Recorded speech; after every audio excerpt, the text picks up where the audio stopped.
because hiking 11 miles today wasn't enough.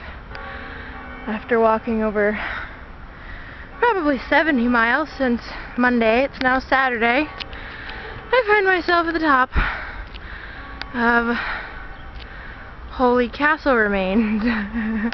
Forget the name of the castle, I'll have to write them down later. Can't really see it, but there's a cross up on the top of that mountain over there as well. And I was out exploring the town and realized that there was a path for castle remains. Sadly, I'm only wearing flip-flops, but I feel nothing can hurt me after hiking as much as I have already. Worst I got so far was my first blister. Like I said, it's Saturday. I started walking Monday. Most people got their first blisters